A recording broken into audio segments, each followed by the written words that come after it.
Alright, so today's the day. Raspberry Pi came in today, so I'm going to do the unboxing video, or in this case, unpouching of this. I'm actually pretty surprised it didn't come in a box. It was just left out in my mailbox with the rest of my mail.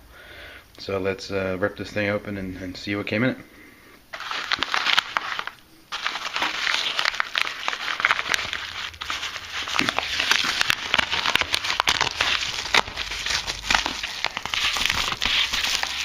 Okay, there's a little box inside.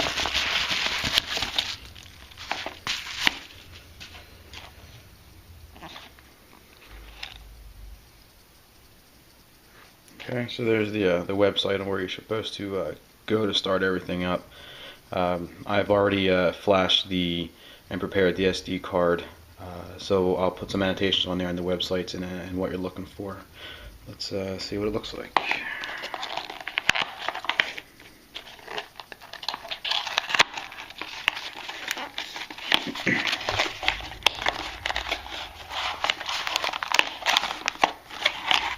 Alright, so there it is. Take it out of the little anti-static shield.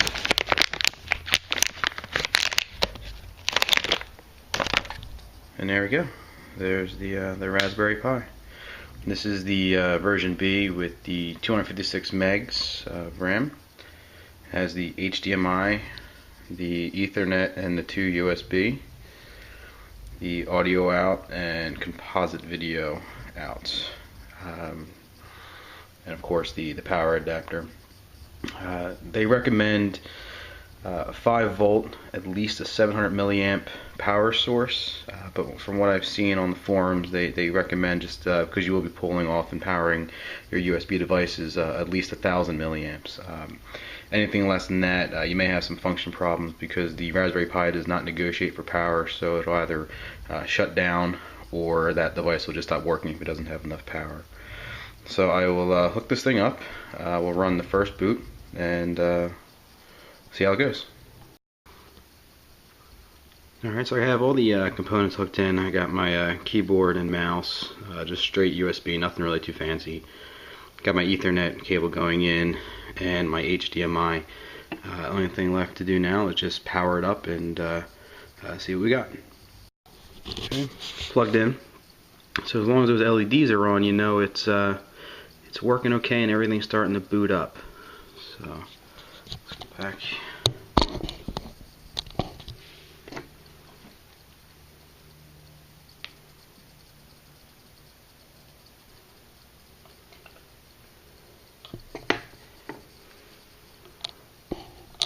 And there we go. Looks like it's booting up okay. So we'll see what goes on. Now, I went to raspberrypi.org and left this pretty easy to actually prepare your card. There are a couple programs you need to download. I used Windows 8 for this, so I didn't have any issues with it writing the disk image, and this looks like it. So once it is up and running and I get to the interface, I will set everything up. So on the first boot up, just doing some updates. You had to set the locale, so make sure you set it for the en_us.utf-8. That sets up our locale if you're in the United States, like myself. So right now we are just waiting for everything to finish.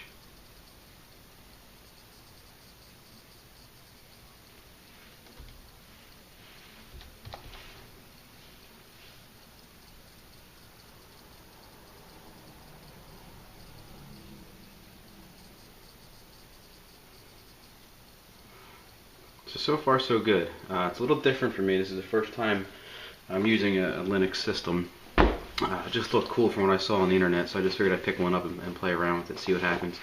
I have a couple buddies who are programmers, and they kind of talked me into it too. So I'll see what we can do with it. So hopefully this is almost done. Looks like we're at 92% right now.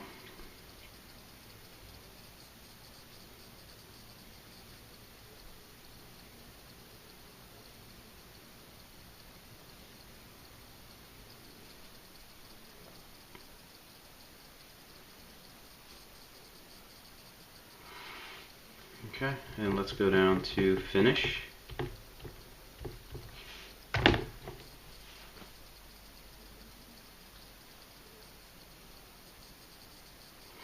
It's asking for the password, so the username is Pi, or sorry, Raspberry.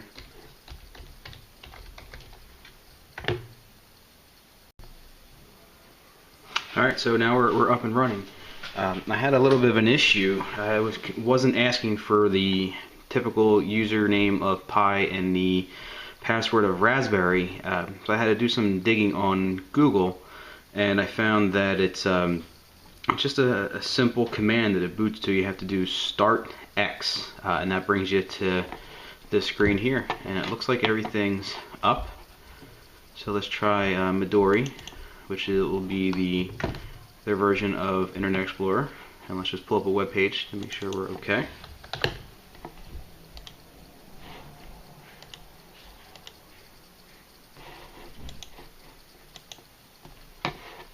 Okay, so let's just try pulling up Google.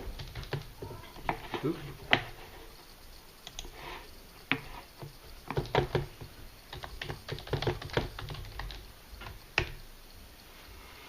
And there we go. So the Pi is up and running. Everything seems to be running okay. Just that one little hitch that I had a problem logging in, getting past the original login screen. Just kept asking for it looked like a username and password, but it wasn't allowing me to type anything in. I kept getting an error. So after the Google search turned up, just typing the command of startx. That worked. Alright, so I'll post some videos. I keep playing with this thing, and we'll see how it goes. Thanks for watching.